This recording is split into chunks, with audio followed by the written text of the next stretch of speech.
देखिए हड़प्पा सभ्यता का कालीन। देखिए इसके काल के बारे में अभी तक कोई किसी विद्वान को पता नहीं है, पूरा परफेक्ट पता नहीं है। इसके काल के बारे में कोई विद्वान बताया ही नहीं है, ठीक है ना। लेकिन बहुत सारे विद्वानों का अपना अपना मत है, अपना अपना मत है, क्योंकि कंपाउंड पता नहीं रहता तो सब अपना अपना मत देते हैं, ठीक है ना। सभी ने अपना अपना कुछ कुछ दिए हैं, उसमें से सबसे जो सर्वमान्य है, सर्वमान्य वो है 2500 से 1750 ईसा।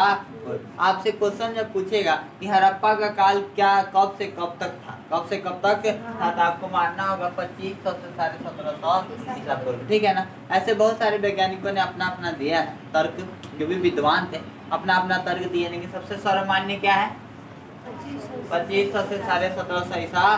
ये डॉक्टर ग्लीहर ने दिया था, ग्लीहर ने दिया था, ठीक है ना। ये कार्बन 14 विधि के द्वारा दिया गया। किसके द्वारा? कार्बन 14 विधि के द्वारा, कार्बन 14 विधि के द्वारा दिया गया था। यहाँ पे लिंक भी दिए हैं, कार्बन 14 विधि के द्वारा दिया गया था। ये कार्बन 14 विधि क्या है? कभी कभी क्वेश्चन पूछता है कि कार्बन 14 विधि क्या है, तो आपको लिखना होगा कि कार्बन 14 विधि तिथि निर्धारण करने की, तिथि निर्धारण करने की वैज्ञानिक विधि है, वैज्ञानिक विधि है। पहले के समय में ऐसे ही तिथि निर्धारण किया जाता था, ठीक है ना। तो कार्बन 14 जो है एक तिथि निर्धारित करने की एक वैज्ञानिक विधि है, जिसका खोज बीएफ लीबी ने किया था, बीएफ लीबी ने किया था 1946 में, 1946 में। 1946 में ये रसायन शास्त्री थे, ये प्रमुख प्रख्यात रसायन शास्त्री थे। इनका जन्म अमेरिका के थे, कहाँ के थे? अमेरिका के थे, ठीक है ना। बीएफ लीबी प्रमुख प्रख्यात रसायन शास्त्री अमेरिका के थे। इन्होंने ही खोज किया था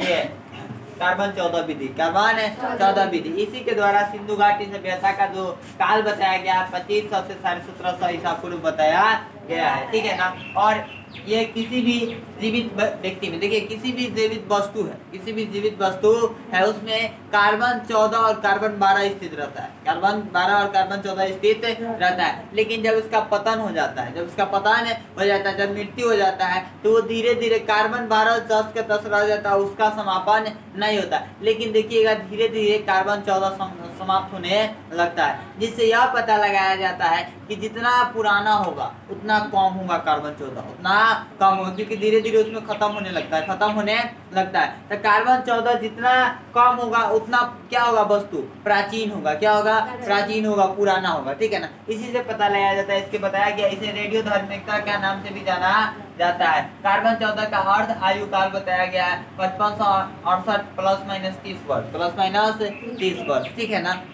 ये है तिथि निर्धारण, हड़प्पा सभ्यता का काल, हड़प्पा सभ्यता का काल, ठीक है ना। इसमें एक ही प्रमुख क्वेश्चन है, कार्बन 14 विधि क्या है, ये है सब्जेक्टिव के लिए। और ऑब्जेक्टिव के लिए जो है ये है काल कब से कब तक था, ठीक है। यहाँ तक समझने में कोई दिक्कत अगर है तो पूछिए।